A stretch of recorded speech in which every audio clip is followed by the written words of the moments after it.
Thank y'all for coming tonight. This is unfortunate that we have to come together in times like this to have this kind of a talk and speak about security in our churches.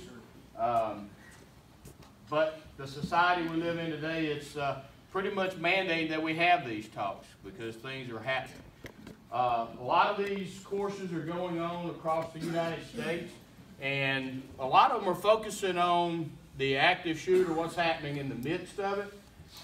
We take kind of a different approach to it. We want to try to give you all the information about how to set up your teams, how to, and what all you need, and how to be compliant with the laws, what you need to be thinking about on the front end, so that hopefully you're in a position so that it doesn't happen at your church.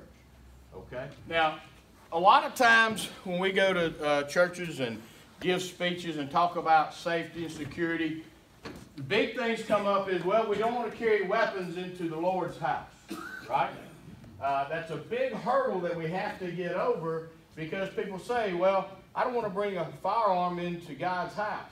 But if we look back, get away from that old concept because the bad guys are bringing guns into God's house. So we're going to have to make sure that we're doing everything possible to protect one another. The thing is lack of planning. We're not planning as well as we need to. How many times do you have someone show up at the church? Oh, we was passing through town and we fell on bad luck. We need some money to get back to Atlanta. Right? I was down on the coast helping a friend not too long ago. Lady come up to me and said, hey, we just need gas money to get home. I said, well, how far do you live? We're about 400 miles from home. I said, really? I said, woo, I don't know if that bus to help you out. Turned around, and she got in her car and drove off and had the county tag on her vehicle. I said, well, ain't that something? In Hancock County, she got a Hancock County tag, but she's 400 miles. She must drive around several times before she goes home. Yes, we don't want to challenge people. We see it and we go, ooh, that don't look right, but well, look over here. Instead of going, that don't look right, let me go check it out. That's what we have to do. We have to go check these things out. We cannot allow any longer to sit back and think just everybody pulling in that parking lot's there for good. I shoot hundreds of rounds. I'm Tony Satt at First Enterprise Baptist Church in Enterprise, one of the deacons there. This is a good thing for the community because a lot of things that we were doing in our church was wrong. We need to be more safety, on a more safety aspect of it. I just listened to him. I see a lot of things we need to correct and do. And how much of that you learned tonight is focused directly to security of your church? Be honest, everything. Everything was something that we needed to consider. My name is Moses Cooler. I'm from the Hollowbird area, Shady Grove Missionary Baptist Church. Reverend George Duckworth is our pastor, and this is the second meeting that I have attended on the church safety.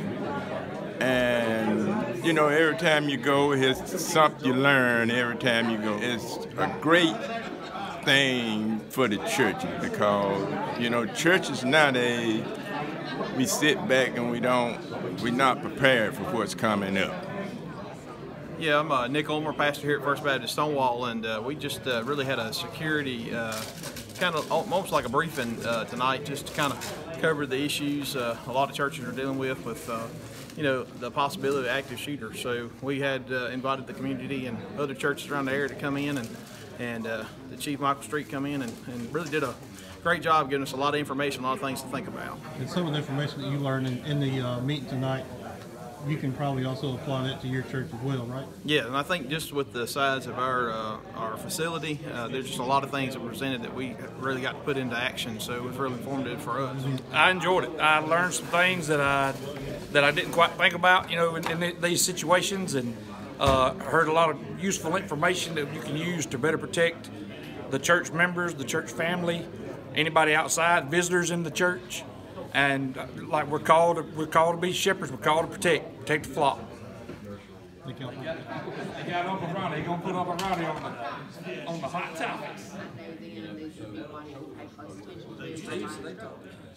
Chief Michael Street. We're here at Stonewall Baptist Church, and where they hosted a church safety and security program tonight, where we mainly talked about how to organize, set up, and what measures they can put in place to prevent a situation or a threat from occurring. And that's everything from active shooters to fires to embezzlement, fraud, robbery, burglary.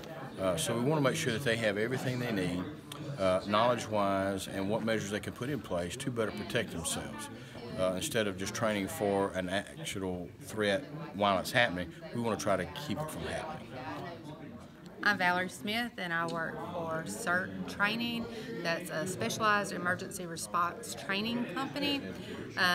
Michael Street's the owner. We teach hand-to-hand combat classes. We teach enhanced concealed carry classes, rape prevention, things of that nature. Somebody wants to contact you and enroll in a class. How would they do that? They can contact us several different ways.